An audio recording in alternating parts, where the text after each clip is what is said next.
Today, I have prepared 4 horror stories for you. Enjoy listening. Share your opinion in the comments. I remember it like it was yesterday, the seemingly ordinary day that would forever be etched in my memory as the day everything changed. February 24th, just another Monday at Memphis County High School. I walked through the familiar halls, the chatter of students echoing around me, blissfully unaware of the terror that awaited us. Entering my computer programming class, I greeted my friends with a casual nod and settled into my seat. Olivia, my girlfriend, flashed me a warm smile as she sat beside me, her presence a comforting beacon amidst the monotony of the school day. Little did we know, the tranquility of our classroom would soon be shattered by chaos and fear. It started with a faint sound, barely perceptible over the hum of the classroom. At first, we dismissed it as nothing more than a distant noise. But as it grew louder, unease rippled through the room like a dark shadow creeping in. Then came the announcement, crackling through the intercom like an ominous warning. Lockdown procedure initiated. Panic erupted. Students scrambled for cover, desks overturned in a frenzy of fear. I reached for Olivia, my heart pounding in my chest as I pulled her close, desperate to shield her from whatever danger lurked beyond the classroom door. Time seemed to stand still as we huddled together, our breaths coming in shallow gasps. Then, like a nightmare come to life, he appeared. Benjamin, they called him, a name that would forever be seared into my mind. He burst into the classroom, a menacing figure wielding an arsenal of weapons and a deranged glint in his eyes. I froze, paralyzed with terror as he prowled among us, his gaze darting from one terrified face to the next. His laughter echoed off the walls, sending shivers down my spine as I prayed for it to end. I knew I had to protect Olivia, to shield her from the madness that threatened to consume us all. But as Benjamin's gaze fell upon her, a primal instinct surged within me, driving me to action.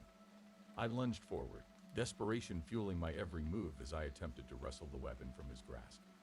But he was stronger, his grip unyielding as he overpowered me with ease. "Let her go," I pleaded, my voice trembling with fear and rage.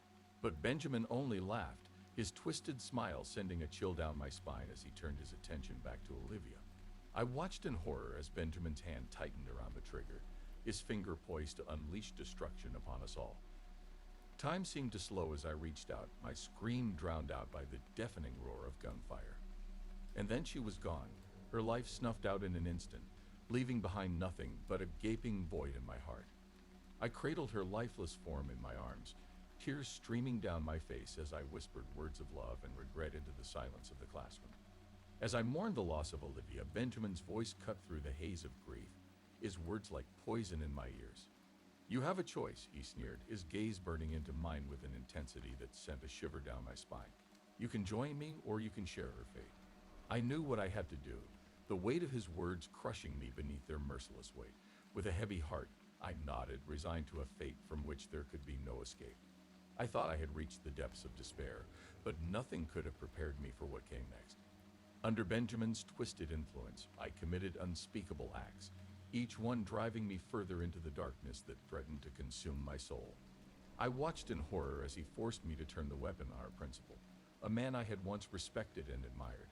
The sound of his scream still echoes in my nightmares, a haunting reminder of the horrors I was forced to inflict upon others. As the chaos raged around us, Benjamin's grip tightened, his influence binding me to him in a deadly dance of despair. "Finish it," he commanded, his voice a chilling whisper in the darkness. With a heavy heart, I raised the weapon to my own head, the weight of my actions bearing down upon me like a crushing weight. And then, in a moment of clarity, I saw her face, Olivia's smile shining through the darkness like a beacon of hope. With a newfound resolve, I pulled the trigger, the deafening roar of gunfire echoing through the silence as I embraced the sweet release of oblivion. As I stand on the precipice of eternity, I am consumed by a sense of overwhelming sorrow and regret. I failed Olivia, I failed my classmates, and I failed myself. The weight of my actions hangs heavy upon my soul, a burden I will carry with me for all eternity. But amidst the darkness, there is a glimmer of hope, a flicker of light that refuses to be extinguished. In the end, I choose to believe that love will triumph over hate, that light will conquer darkness, and that even in our darkest moments, there is still hope for redemption. I never imagined my first day as a substitute teacher would unfold like this. The morning began like any other. I arrived at the school, greeted by the usual hustle and bustle of students shuffling to their classes. But then came the announcement over the intercom, a lockdown drill. I led my class into the designated classroom, instructing them to remain quiet and stay put. As I stood by the door, ensuring it was securely locked, I noticed something unusual, a faint rustling coming from the adjacent empty classroom. "Did you hear that?" one of the students whispered nervously. I hesitated for a moment, then cautiously approached the neighboring room. The door was slightly ajar, and I pushed it open, heart pounding in my chest. And there he was, a stranger, huddled in the corner of the room, eyes wide with fear. "Who are you? What are you doing here?" I demanded, my voice trembling with uncertainty. The stranger hesitated, then spoke in a hushed tone. "Please don't call the police. I just needed a place to hide." My mind raced with questions as I stared at the stranger before me. Who was he? What had driven him to seek refuge in an empty classroom during a lockdown? "Are you armed?" I asked, my voice barely above a whisper. He shook his head, hands trembling as he held them up in surrender. "No, I swear. I'm not here to hurt anyone." I wanted to believe him, but the fear lingering in the air was palpable. With a deep breath, I made a decision. "Stay here," I instructed firmly. "I'm going to call the police." Before I could turn away, the stranger reached out, desperation in his eyes. "Please don't. They'll arrest me. You don't understand." I hesitated, torn between my duty as a teacher and the uncertainty of the situation. But then the intercom crackled to life once again, a voice announcing that the lockdown was over, and it was safe to resume normal activities. As the lockdown was lifted, chaos erupted throughout the school. Students spilled out of classrooms, chattering excitedly about the drill and eager to return to their routines. But for me, the presence of the stranger loomed large, casting a shadow over the otherwise ordinary day. I glanced back at him, still huddled in the corner, his eyes pleading with me to reconsider. But I knew I couldn't ignore the situation any longer. With a heavy heart, I dialed 911, my fingers trembling as I recounted the events that had unfolded. Within minutes, the school was swarming with police officers, their radios crackling with urgency as they converged on the empty classroom. I watched from a distance, a knot forming in my stomach as I wondered what would happen next.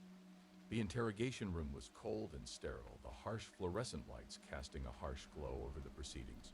I sat across from the stranger, my heart heavy with guilt as I watched him being questioned by the detectives. "Why were you hiding in the school?" one of the officers demanded, his voice sharp with suspicion. The stranger hesitated, his eyes darting nervously around the room. I was just looking for a place to hide. I didn't mean any harm." But the detectives weren't convinced. They pressed him for answers, their questions growing more intense with each passing moment. And as the interrogation wore on, I couldn't shake the feeling that there was more to the stranger's story than met the eye. It wasn't until hours later, as the sun began to set and exhaustion began to set in, that the truth finally emerged. The stranger's name was Michael, a troubled teenager with a troubled past. He had fled from an abusive home, seeking refuge wherever he could find it. As he recounted his harrowing tale, tears welled up in my eyes. I couldn't imagine what he had been through, the fear and desperation that had driven him to seek shelter in a school during a lockdown. And yet, despite the odds stacked against him, there was a glimmer of hope in his eyes, a determination to overcome the obstacles that life had thrown his way. In the days that followed, I couldn't shake the memory of Michael and the impact he had made on me. Despite the chaos and confusion that had surrounded his presence in the school, there was something about him that touched my heart, a resilience and strength that defied all odds. And so, when the opportunity arose to help him, I didn't hesitate. With the support of the school administration and local authorities, we worked tirelessly to find him a safe place to stay, far away from the abuse and neglect he had endured for so long. As Michael embarked on a new chapter in his life, I couldn't help but feel a sense of pride and satisfaction. In a world filled with uncertainty and despair, he had reminded me of the power of compassion and empathy, the power to change lives for the better. As I sit here now, penning these words, I can't help but reflect on the events that brought Michael into my life. In the midst of chaos and confusion, he showed me the true meaning of courage and resilience, the strength to persevere in the face of adversity. And though our paths may never cross again, I will carry his story with me always, a reminder of the impact that one person can have on the lives of others. For in the end, it is not our circumstances that define us, but the choices we make and the connections we forge along the way. As I gaze out the window, the sun setting on another day, I can't help but feel a sense of hope stirring within me. For if Michael taught me anything, it's that even in the darkest of times, there is always a glimmer of light waiting to guide us home. As I stood at the front of my classroom, marker in hand, I felt a familiar sense of exhaustion wash over me. Teaching high school history wasn't easy, especially with a group of teenagers who seemed more interested in their phones than the lesson at hand. But despite the challenges, I loved my job. It was my passion, my calling. Midway through my lecture on the Civil War, my phone vibrated on the desk. Glancing at the screen, I saw an unknown number flashing. Curious, I excused myself to the students and stepped out into the hallway to answer it. "Hello," I said, trying to keep my voice low so as not to disturb the class. Listen carefully. A voice on the other end said, urgency dripping from every word. "You need to leave the classroom now. You're in danger." I froze, my heart pounding in my chest. Who is this? And why were they saying such things? Who is this? I demanded, my grip tightening on the phone. But before I could get an answer, the line went dead. Trembling, I glanced back at the closed door to my classroom. I couldn't just leave my students, could I? What if it was just a prank call? But the unease in the pit of my stomach told me otherwise. I returned to the classroom, trying to shake off the sense of foreboding that clung to me like a shadow. The students barely noticed my absence, their attention still glued to their phones or lost in their own world. I tried to focus on the lesson, but my mind kept drifting back to the mysterious phone call. Who could have been on the other end? And why would they say I was in danger? As the bell rang, signaling the end of the period, I hesitated for a moment, debating whether to mention the call to anyone. But ultimately, I decided it was probably just a prank and pushed the thought to the back of my mind. As the students filed out of the classroom, I lingered behind, gathering up my papers and textbooks. But as I glanced out the window, my heart skipped a beat. There, standing across the street, was a figure dressed in dark clothing, their face obscured by a hood. My breath caught in my throat as our eyes met, and for a brief moment, I could have sworn I saw a glint of malice in their gaze. I quickly averted my eyes, heart racing. What was going on? And why did I suddenly feel like I was being watched? That night, I couldn't shake the feeling of unease that had settled over me like a heavy blanket. The memory of the mysterious phone call and the sinister figure outside my classroom haunted my thoughts, leaving me tossing and turning in bed. Unable to sleep, I finally decided to do some investigating of my own. Pulling out my laptop, I began searching for any information that might shed light on what was happening. But no matter how many websites I scoured or how many phone numbers I dialed, I couldn't find anything that seemed relevant. It was as if whoever was behind this had covered their tracks completely. Frustrated and exhausted, I finally gave up and collapsed back onto my bed, feeling more helpless than ever. The next day at school, I tried to put the events of the previous day out of my mind and focus on teaching. But no matter how hard I tried, I couldn't shake the feeling of dread that hung over me like a dark cloud. As the day wore on, I found myself glancing nervously out the window, half expecting to see the mysterious figure lurking outside once again. But the street remained empty, and the only sound was the distant hum of traffic. It wasn't until after school, as I was packing up my things to leave, that I saw them again. This time they were standing right outside the school gates, their hood pulled low over their face. Heart pounding, I hurried out of the building, hoping to confront them and finally get some answers. But as I approached, they turned and disappeared into the crowd, leaving me standing alone on the sidewalk, feeling more confused and frustrated than ever.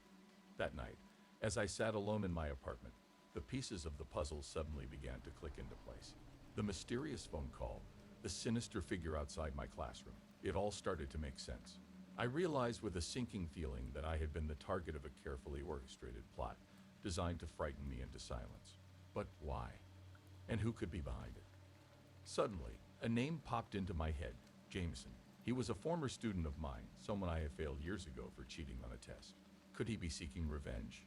The thought sent a shiver down my spine, but I knew I had to investigate further if I wanted to get to the bottom of this.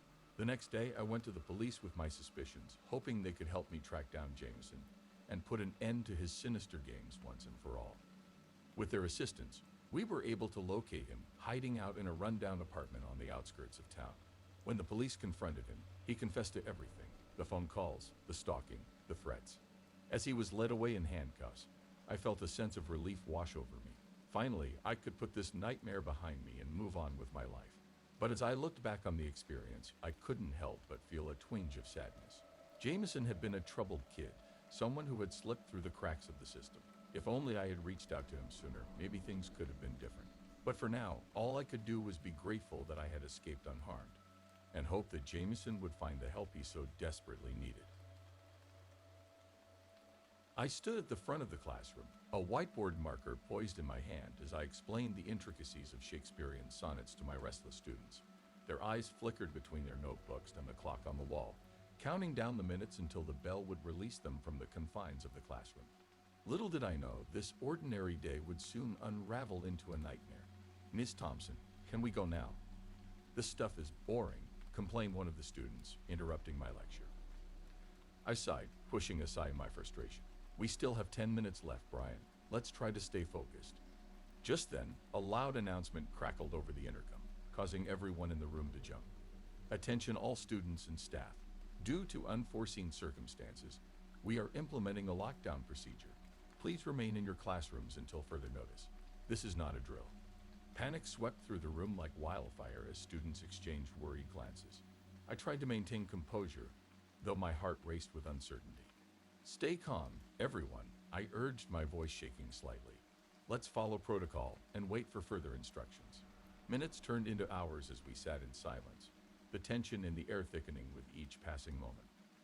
I attempted to reassure my students, though my own fears gnawed at me from within. What could possibly be happening outside these classroom walls? A knock on the door jolted us from our anxious thoughts. I cautiously approached and opened it to find a group of police officers standing in the hallway, their expressions grim. "Miss Thompson, may we come in?" one of the officers asked. I nodded, stepping aside to allow them entry. My pulse quickened as they explained the reason for the lockdown. A student had been found dead on school grounds. The news hit me like a sledgehammer, sending shockwaves through my already frazzled mind. Who could have committed such a heinous act within the confines of our supposedly safe school? As the police questioned students and staff alike, paranoia gripped the school like a vice. Rumors swirled, accusations flew, and trust shattered like fragile glass. Each glance felt accusatory, each whisper a potential indictment. I found myself subjected to relentless questioning, my every word scrutinized for any hint of guilt or complicity. The weight of suspicion bore down on me like a leaden cloak, suffocating me with its unjust burden. "I swear I don't know anything about what happened," I insisted, my voice hoarse with frustration. "I was in my classroom the whole time." But the doubt in their eyes remained, lingering like a stubborn stain that refused to be scrubbed away. Days turned into weeks as the investigation dragged on, each passing moment a torment of uncertainty and fear. The school became a prison, its once bustling halls now haunted by the specter of tragedy. Yet amidst the darkness, a glimmer of hope emerged. A breakthrough in the case led the police to uncover vital clues, inching closer to unraveling the mystery of the student's death. As the truth slowly came to light, the cloud of suspicion that had hung over me began to dissipate, replaced by a sense of relief tinged with sorrow for the loss that had torn our community apart. In the aftermath of the tragedy, our school emerged from the shadows, battered but resilient. We came together as a community, united in our grief, and determined to honor the memory of the student we had lost. Through acts of kindness and compassion, we began to heal the wounds that had torn us apart. We pledged to never forget the lessons we had learned, both painful and profound, and to strive for a future where such senseless violence had no place. Though scars remained, we emerged from the darkness stronger than before, our bonds forged in the crucible of adversity. And as we moved forward, we carried with us the solemn vow to never let our vigilance falter, lest tragedy darken our halls once more.